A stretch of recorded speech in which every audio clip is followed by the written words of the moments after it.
Welcome, dear listeners, to the Midnight Hour podcast, where the choices you make can haunt you long after the clock strikes 12. Tonight's tale brings us two sisters, twins, who share the same face. But beneath the surface, things aren't quite as they seem. One's ambition might just tear them apart, but remember, some bonds are harder to break than others. So sit back, turn off the lights, and settle in. This is The Ties That Bind, written by Ella Noire. Evelyn and Evangeline were identical in appearance, but that's where the similarities ended. Evelyn found comfort in the simplicity of small-town life in Hollow Creek, while Evangeline sought ambition and success in the bustling city. Yet, despite all of Evangeline's achievements, one thing always eluded her: the quiet contentment her sister seemed to possess, a life untouched by the restless ambition that gnawed at her very soul. When their mother passed, she left the family house to both sisters. Evelyn, the sentimental one, wanted to keep it, but Evangeline saw the house as just another asset, one that could be sold for a small fortune. This disagreement pulled them further apart until Evelyn called her one fateful day.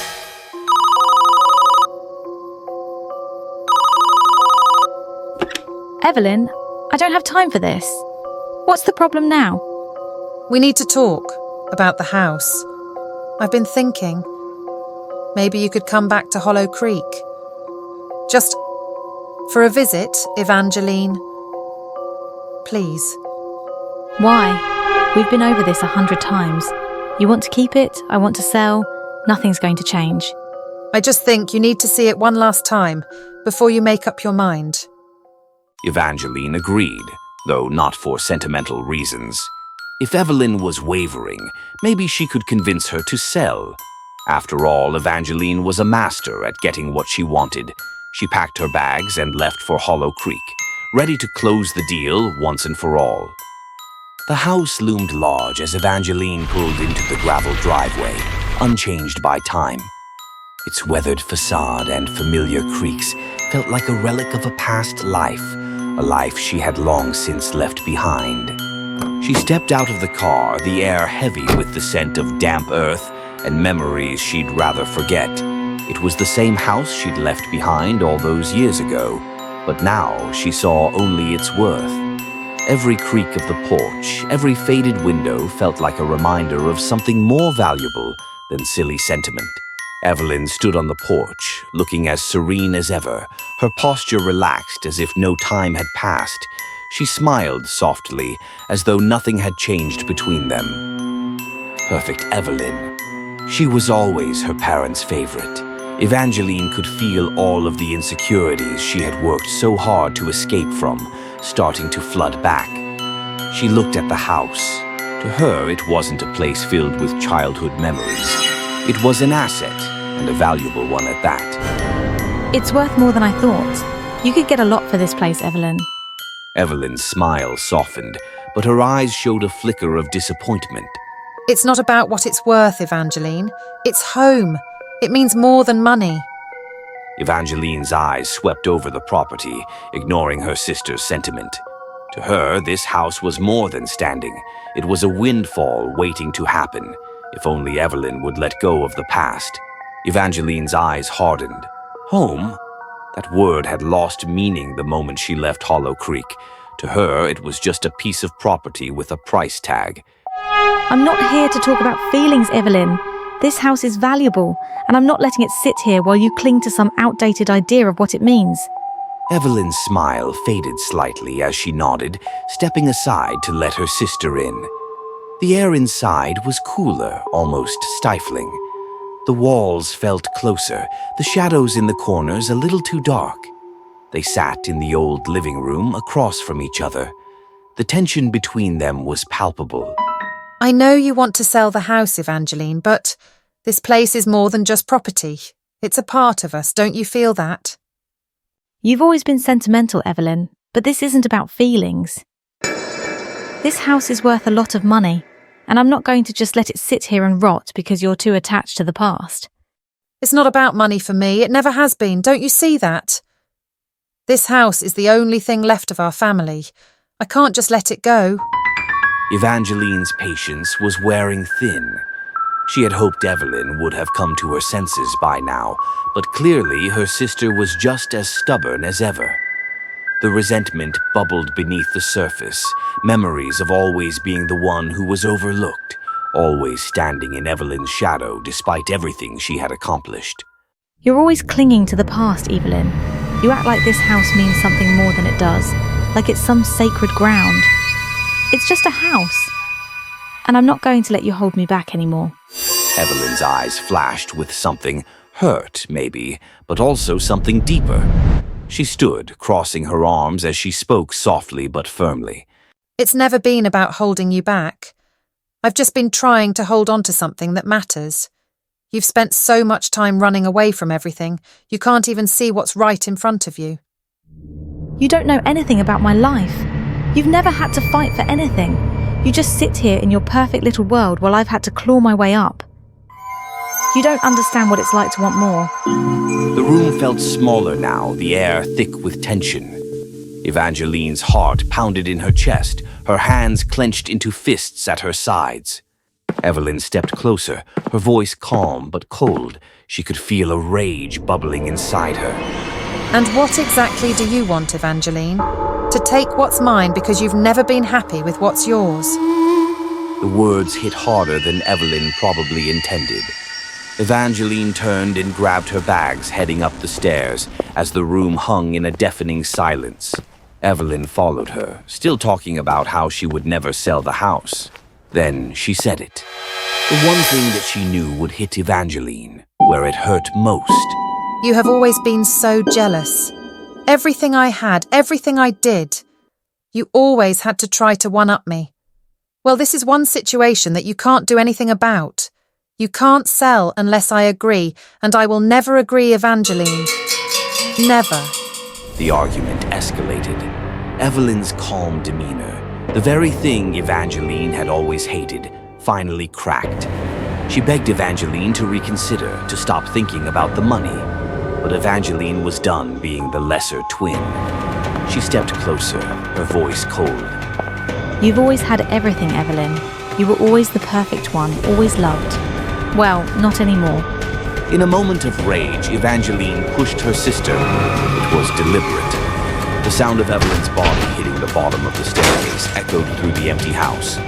The realization of her actions sinking in, she thought to herself. No one knows I was even coming. If there is only one of us, then they would get everything. With Evelyn's body lifeless at the foot of the stairs, Evangeline moved quickly. She knew she couldn't just leave things as they were. She dragged Evelyn's body out to the woods behind the house, burying her sister in a shallow grave, just far enough from the house that no one would stumble upon it. She left her there where they used to play so many years ago. Maybe she would appreciate the sentimentality of her final resting place. She returned to the house. She needed to act quickly. It should be easy enough to cover up, she thought. After all, they were identical. No one would ever know. Evangeline would take Evelyn's place, living her life, keeping the house. The town wouldn't question it. They loved Evelyn. And now, she would become Evelyn. At first, everything went smoothly. Evangeline sent messages to her former colleagues in the city, explaining that she was stepping away from her career due to burnout and the need for a simpler life. She sold her apartment and cut ties with everyone from her former life. As far as the world was concerned, Evangeline no longer existed. She had erased herself completely.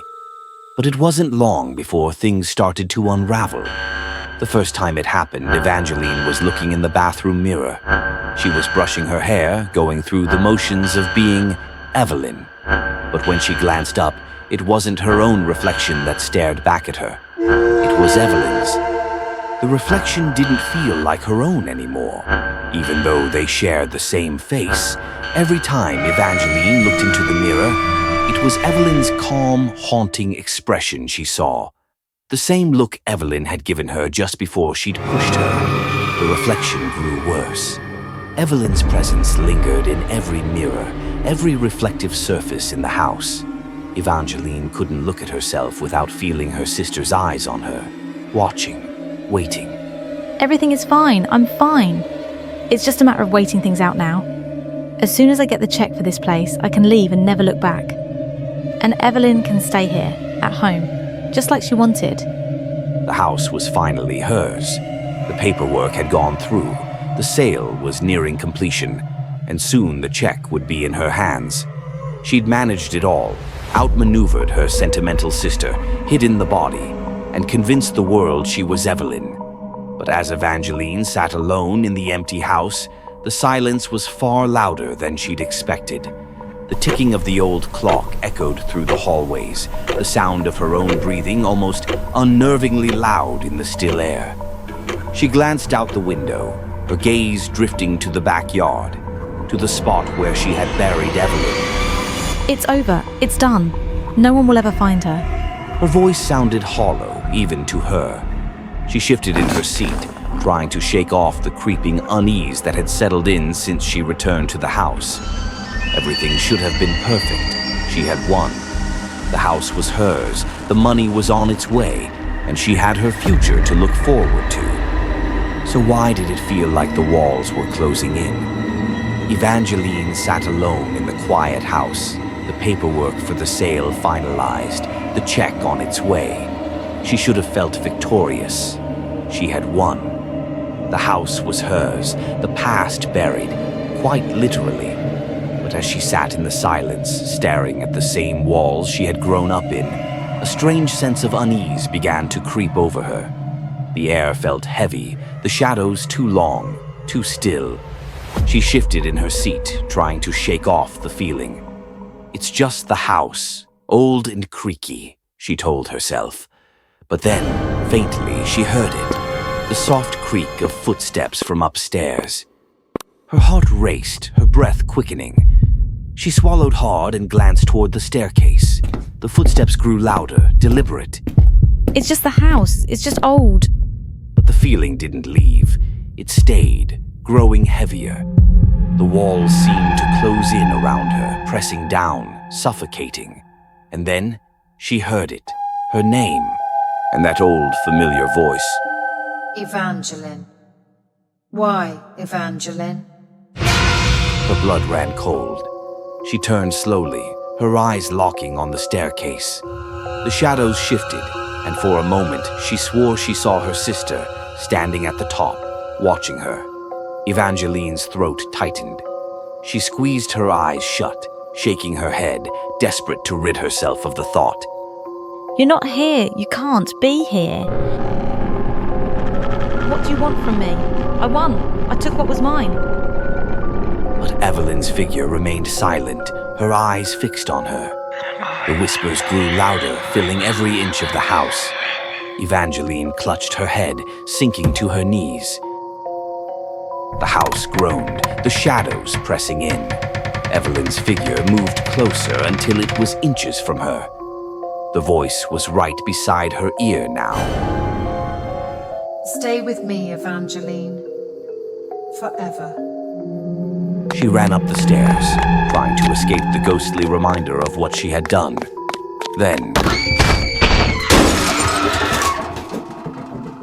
Evangeline lay at the bottom of the stairs, her breaths shallow, her body broken. She blinked, her vision dimming, and from the corner of her eye, she saw her sister's figure standing over her. Welcome home, Evangeline. Well, dear listeners, it looks like poor Evangeline thought she could bury the past, but instead, she's the one who ended up 6 feet under, right alongside her sister. She wanted the house all to herself, but now it seems she's found the company of a lifetime, or should I say, an afterlife. So remember, when you try to steal someone's life, you just might end up sharing it forever. That wraps up tonight's chilling tale, The Ties That Bind, written by Ella Noire. Until we meet again in the midnight hour.